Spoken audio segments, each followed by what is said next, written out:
We have now connected with our co-founder and William, Diricco, also Marcos Bulacio. Good morning, guys. Morning, William and Good morning. Thank you for having Marcos. us. Yes, so thank you so much for joining us this morning. We would like to know a little bit more about this movement. So could you please elaborate more on what Pangea Movement is? So probably either one, Marcos Yes. or William. Yes. Okay, I'll take it. So we are an ecological brand for the outdoors and an ecological movement at the same time. So we sell ecological products online and we use part of the funds to clean the planet and stop ocean pollution. Nice. So also now we move on to William. What is the goal of the Pangea movement? I would say our goal is really to make this global impact. We target the 1,000 dirtiest rivers in the world, where approximately 80% of the ocean waste originates from. And we really want to make a sizable impact and take a chunk of these rivers and stop the trash from flowing out into the ocean. Now, William, we know that this is the thing that has been resonating for lots of years now, that plastic is the most thing that is polluting the ocean at the moment. We know that. But what people might have not known until this day is the danger it's imposed. Can you explain to us a little bit more further about the dangers of the plastic in the ocean? Yeah, it can kill wildlife.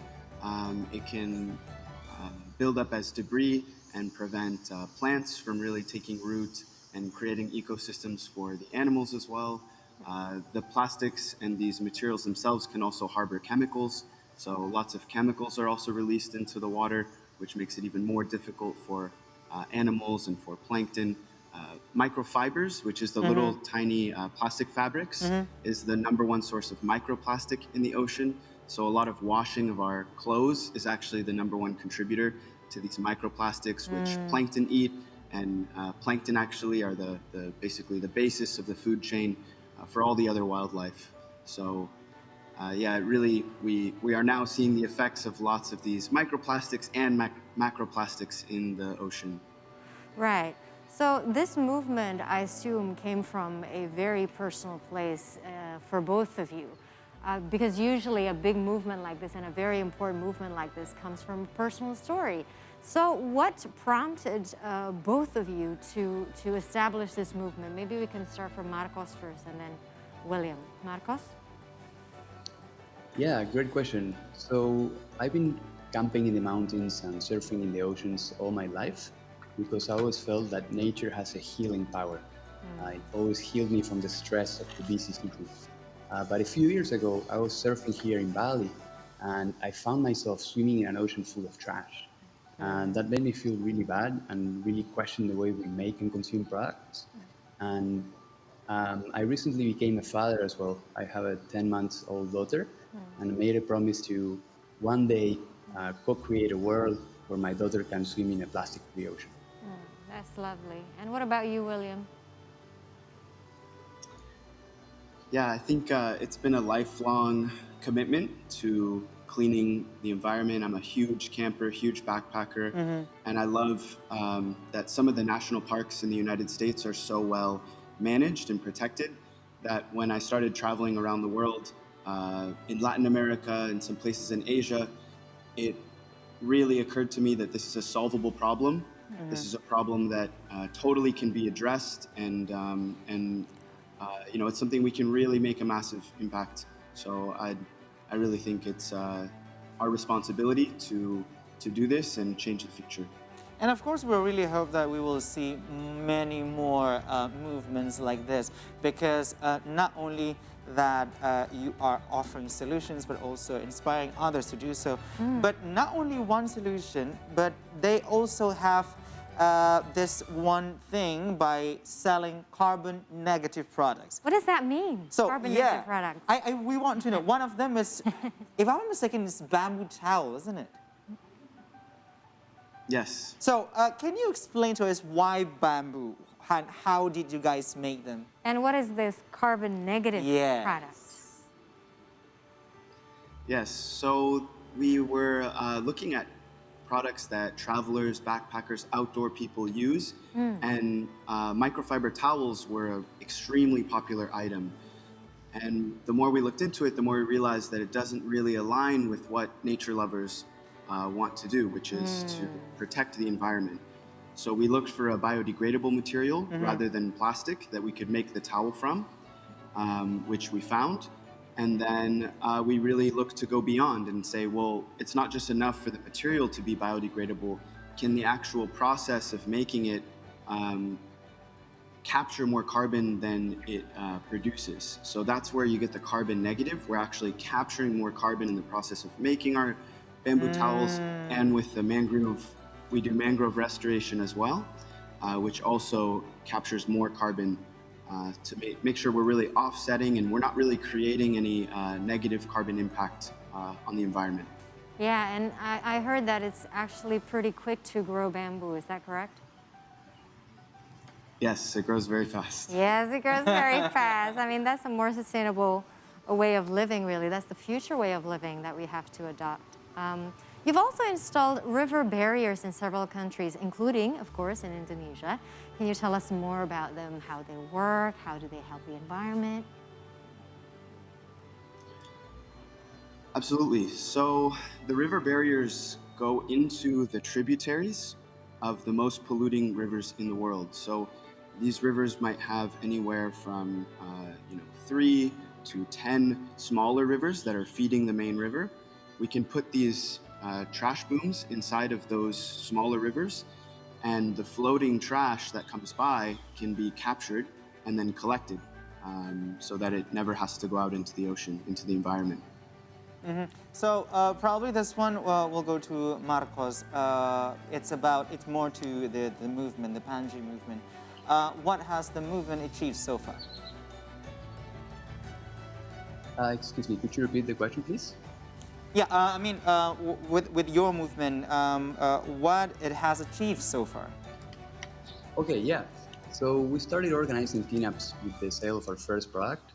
And so far we organized 45 cleanups in 11 countries with 1,500 volunteers. And that collectively collected more than 20 tons of trash from the world. And then we started placing river barriers to prevent the trash before it enters the oceans. And so far we have placed 17 barriers. 15 of them are in Sumatra, in the city of Padang. And we have used them to neutralize 3 of the 1,000 most polluted rivers in the world. So you guys have tons of experience, I suppose, in saving the environment by conducting the ocean cleanups. Now, during these operations, where was that one place you found to be the most memorable? I think this one is great for William because he was the one in Sumatra. All right, so William, can you tell us more about this? Yes, absolutely. It was Padang for me in Sumatra. Just all the people we met there. Shout out to Ibu Dewi if she ever sees this. Hopefully, Ibu Dewi is watching at the moment. Yeah, she's incredible. Just like an absolute eco warrior. She has I believe 12 different waste banks, and she's been on this ecological fight for the last 15, 20 years of her life.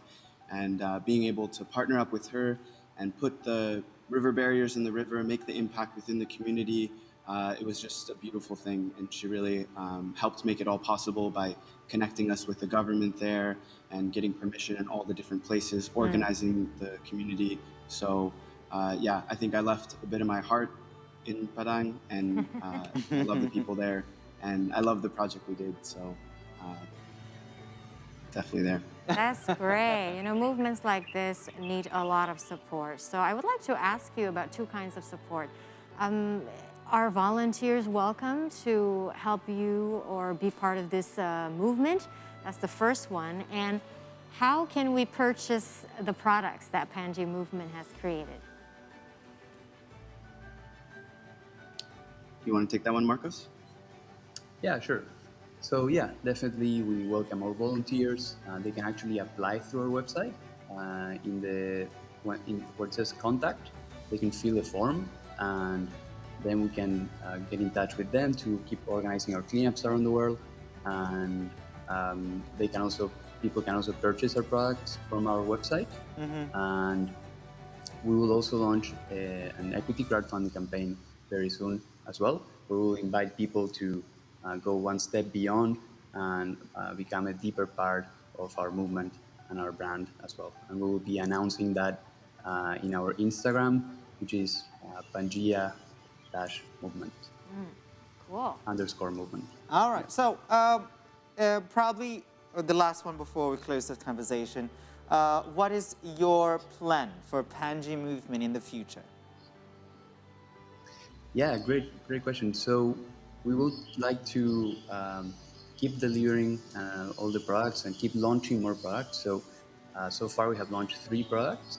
So we plan to launch 1 more product per quarter, and following the same process of creating an ecological alternative to a harmful product, and using the funds to keep placing more and more river barriers and cleaning the planet.